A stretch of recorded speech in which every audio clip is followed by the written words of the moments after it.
As a person that's been to jail in Dubai, that has been locked up, let me tell y'all, some of the comments are so disturbing. The comments say, why, when you go over to another culture, it's your fault for not knowing how things go.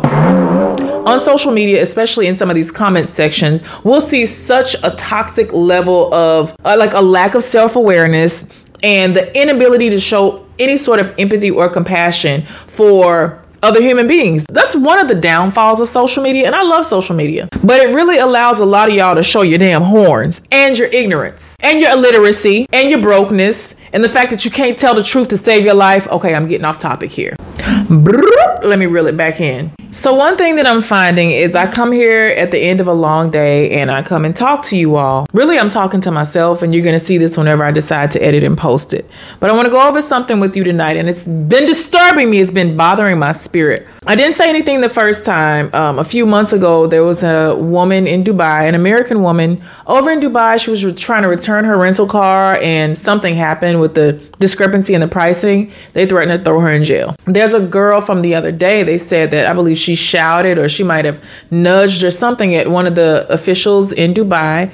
Now she's back home in the United States, but they threatened to throw her in jail for a year. So as a person that this specific thing has happened to, unrightfully, I did not deserve it. I had witnesses. Well, I had one witness. It was my brand new husband. I'm going to tell y'all the really quick, probably 1 minute version of what happened. Tony and I were on our honeymoon, meaning we were newlyweds. We were probably 5 or 6 days married. We spent the bulk of our honeymoon over in the Maldives and Mali and a few days in Sri Lanka. And for those of you that have been that way, especially if you've traveled Emirates, then you know that one of the quickest ways to get to the Maldives is stopping in Dubai. So we had about a 24-hour stay in Dubai on the way there and on the way back home to the States. So we're finishing up this almost 2-week chunk of heaven, getting to enjoy each other as man and wife. We get to the airport and everything is business per usual. And I'll say this, when I was over there, is there a stain on my shirt? Ooh.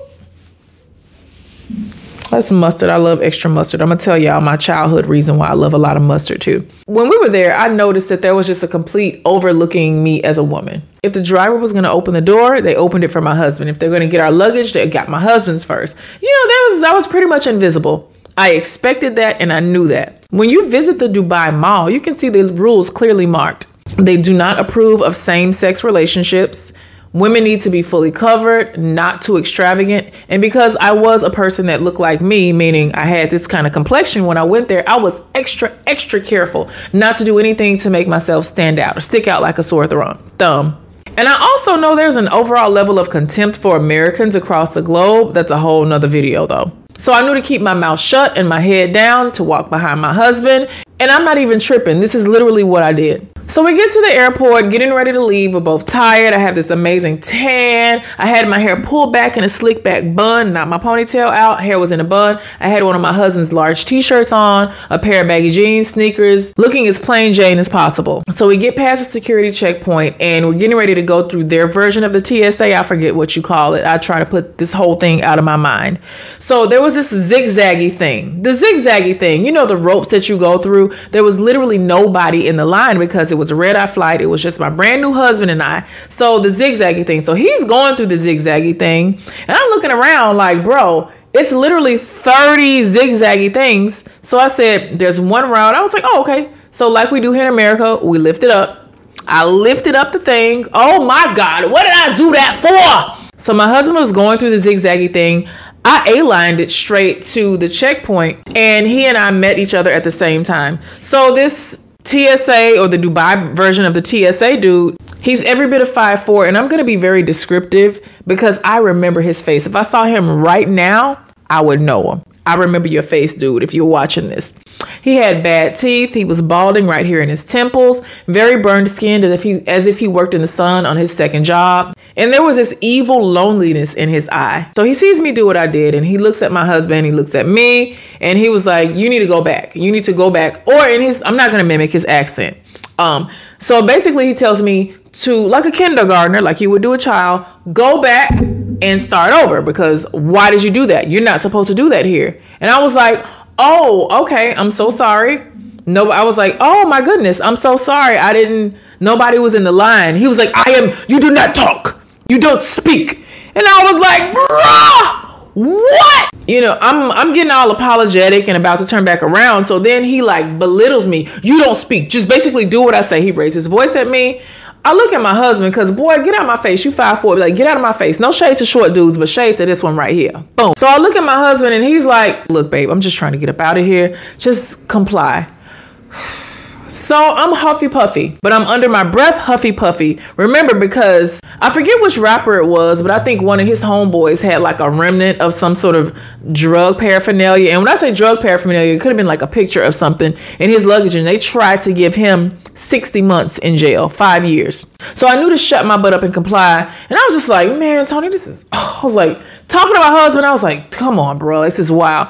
So this guy in his mind, and this was in the story gets wild. This fake ass TSA dude, this Dubai TSA dude, he says, what did you say to me? Did you call me stupid? And he's spitting. Did you call me stupid? You called me stupid. And I was like, what? And I'm looking at him like you are wilding right now, dude. I said, I didn't say anything to you. I was talking to my husband. Did you say, you called me stupid? He said, give me your passport. And I'm like, what? Give me your passport. At this point, I'm knowing that we're in trouble. Because I don't know my rights over here, but I know if you take my passport away, there's nothing to identify my cold, dead black body. There's no way for me to show that I'm here legally. I have no identification. My passport is my way. Also, my passport is my way to get back home to God bless America. Oh, Lord, I love America. America, in that moment, I forgave you, girl, for all the things that you did to my people. So then I refused to give him my passport. And, you know, I'm looking at my husband like, hey, I feel this inner thug rising out of me because I'm not afraid of this little man. And so I say, I'm not giving you my passport. And he's like, oh, you're not? So he radios some people. Literally, we got 8 dudes that come out with these big pistols, like these long rifles. And, you know, they have, I don't even know what you would call the airport uniforms, but this was part of their uniform. They had the head wrapped on. They had the long gowns on. And so, I can't be culturally sensitive right now because, child, these people have pistols on me. So y'all can go Google the name of what this is called. So they come out and surround us like, give up your passport, give up your passport. Literal guns at this point. And like Tony and I are like, oh. And I'm like, wow, bro. And I just came off this serene time with my new husband. Like, I got the ring. Like, I'm happy.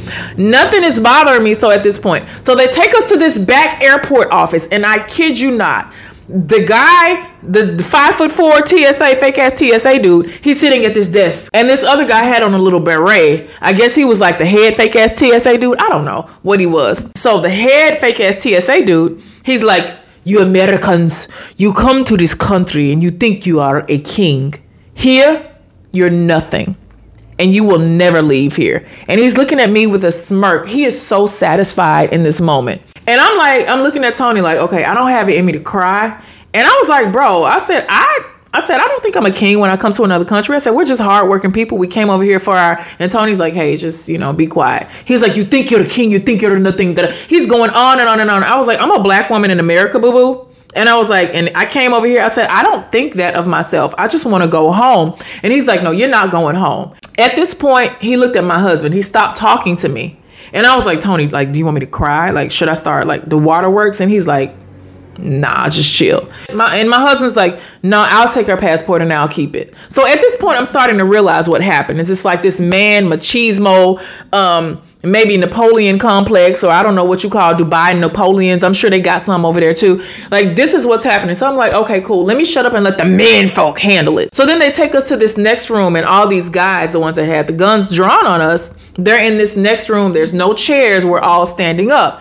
And so they're they're telling Tony, give us her passport. And he's like, no. So y'all, this is what I did. And I think this is what saved us in that moment. I pull out my phone because I was chronicling our entire honeymoon experience. So everybody back home in the States knew what we were doing. I was vlogging everything. I pull out my phone and I get on Facebook Live, not even knowing if I had good Wi-Fi or not. But I was like, hey, and I'm on my phone. I'm like, hey, if you're in America, y'all, this is Naja. We are over here being held against our will. They're trying to take our passport. They had guns drawn on us. We are at the Dubai airport. This is our flight number. Can someone help us? Bruh. When I did that, it went super, super nuclear, because they're like, oh, your ass is really going to jail because you recorded in a government facility and you didn't delete that.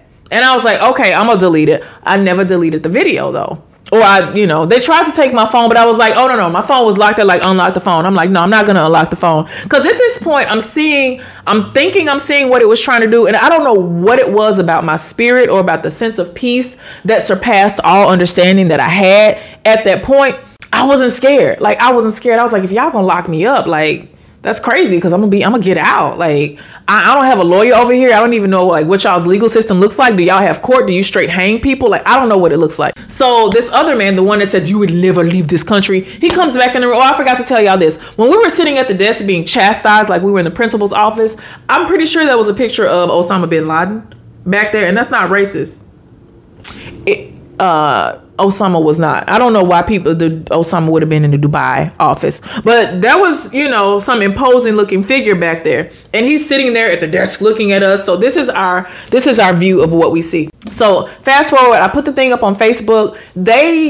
At this point, my husband is not releasing my passport to them. And he said in front of them, he said, I'm not going to give you my wife's passport. And they were standing strong on this. You can leave. You can go catch your flight back to America. She's staying here with us though. So he like, man, are y'all out of your effing minds? Like, I'm not leaving my wife. I mean, he had just paid all this money for this wife. Like, he's not about to just let these people keep me in this country. This is a true story, y'all. This is actually what happened. So one of the things that I think that saved us is when I put that video up real quick, I showed all of their faces. I knew that was a dangerous thing to do, but at this point they had guns drawn on us. They were trying to take the passport, and I was like, what do we have to lose? Like, if this is gonna be the end for us, and we're just this married couple that were together only 10 days before we got our brains blown out over there, at least we went out in a blaze of glory, and everybody knew who the assailants were. So they separated us, and we agreed to be separated. They locked me up. They put me in the airport jail, and they took him to negotiate with him. This is where it gets kind of tricky, because when I see these posts about these people being detained, I already know what it is, and I think a lot of you know what I'm getting towards.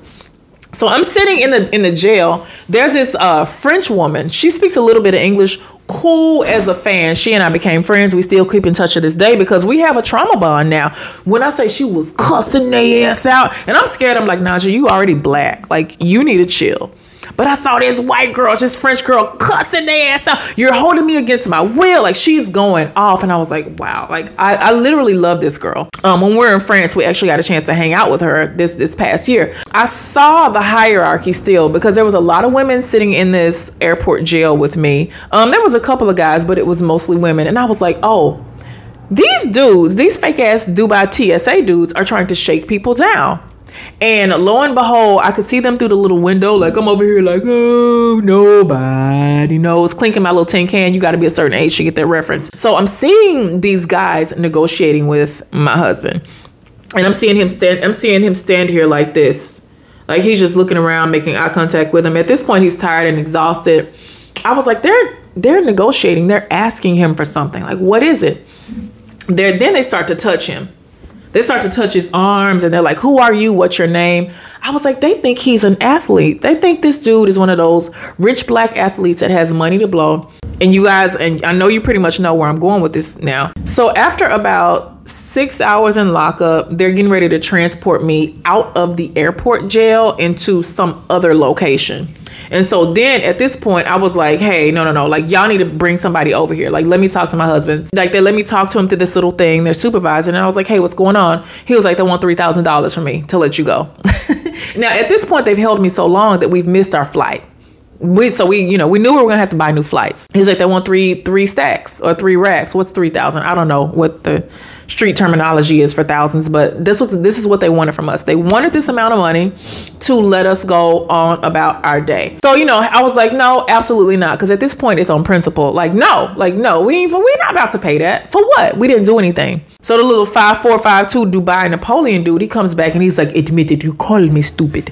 Admit it. And I was like, please do not talk to me. Please do not. And at this point, I'm attitudinal. I said, please don't talk to me. I don't want to talk to you. I do not want to talk to you. He's like, just admit it. Admit it.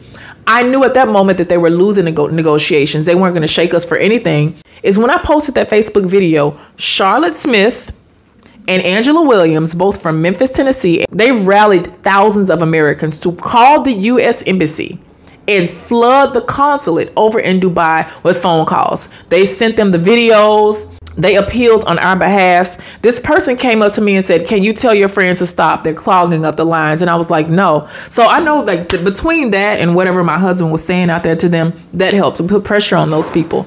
So to make a very long story a whole lot shorter, Tony ended up giving them folks about 150 US dollars. They rebooked us on another flight for free. We stayed an extra day in Dubai because we couldn't get a flight out, and we came back home to America. A happy married couple. That's what happened.